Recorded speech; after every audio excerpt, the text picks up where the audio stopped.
Ол менің ата жауым емес. Гүлзира Айдарбекова келіні Жұлдыз жайлы айтты. Дүниеге құныққан біз емес. Қайрат Нұртастың анасы.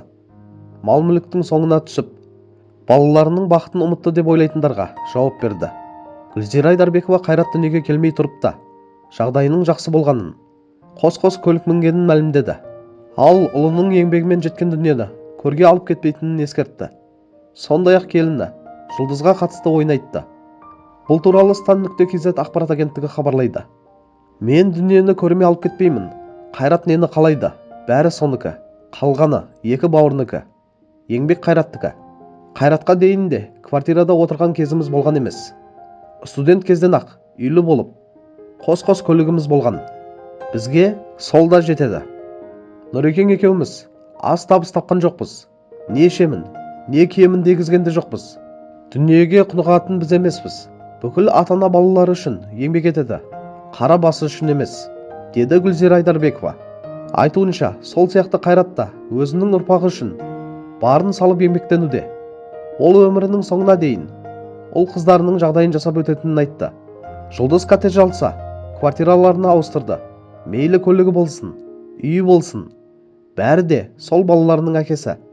Қайраттың еңбегімен келген дүние. Балалары үшін алды, үй жайын берді. Балалары үшін өмір бақи бергені берген. Себебі олар Қайраттың өз балалары. Артынан еріп келген балада. Біреу алып берген дүниеде көргенім жоқ. Қайрат өле-өлгенше солардың жағдайын жасап кетеді, дейді Айдарбекова. Қайрат пен Жұлдыздың арасындағы түсініспестіктің салдарынан ата әжесі бүгінде немерелеріне жете алмай жүр. Десе де, Нұртас Айдарбеков те, Гүлзира Айдарбекова да оларға деген сағынышын желі арқылы жеткізуде. Жұлдызды ата әже Қайраттың ұлы Нарылды туған күнімен құттықтаған еді. Ал немерелерімді менен артық ешкім жақсы көре алмайды. Олар біздің ұрпағымыз. Жұлдыз экранға шықпағаны болмаса, тығылып, түрмеде отырған кезі болған емес. Үй жұмыстарында қызметші жасады. Жұлдыз менің ата жауым емес, өз келінім. Уақыт емші, бәрін де түсінер. Сиырдың басына туған күн, бұзауға да туар, деп мәлімдеді Айдарбекова. Ассалаумағалейкум қазақ елі. Елімізге танымал продюсер Қайрат Нұртастың анасы Гүлзира Айдарбекованың бұл сөзі меніңше ананың, продюсердің және ұрпағының болашағына алаңдайтын адамның жанайқайы. Ол дүниеге құныққан біз емес деп ашық айтқан екен. Расымен де елдің сырттан томпшып барға бола кінә арта беруі әрине әділетсіздік деп санаймын. Қайраттың еңбегімен келген дүниенің өзі балаларына арналса, бұл тек әкелік жауапкершілік қана емес, тәрбиенің де көрінісі. Айдарбекова отбасын бұзбай ұстап қалуға тырысқанын да, енді әр ана солай жасайды ғой, білесіздер. Ешқашан келінімен ұрыспағанын да ашық айтқан екен. Бұл аналық сабыр, үлкен жүрек.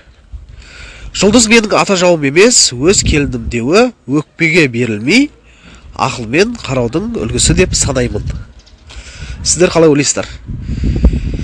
Қайраттың еңбегі, балаларына жасаған қамқорлығы, немерелерге деген сағыныш әр ата әжеге таныс. Жүрекке жететін сезім екені айтпаса да түсінікті. Бірақ өкінішке қарай отбасыда түсініспеушілік болады ғой. Сол кезде ең көп жапа шегетін сол балалар мен немерелер. Есі кірген кезде өз қанын таппай қоймайды деген сөзі үлкен үміт пен даналық. Себебі уақыт бәріне емші.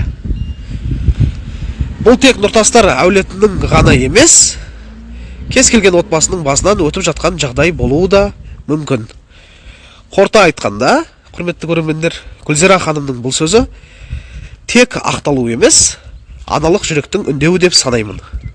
Түсіне білген жанға бұл сабыр мен шүкірдің, тәрбие мен жауапкершіліктің көрінісі екені көрініп тұрғандай.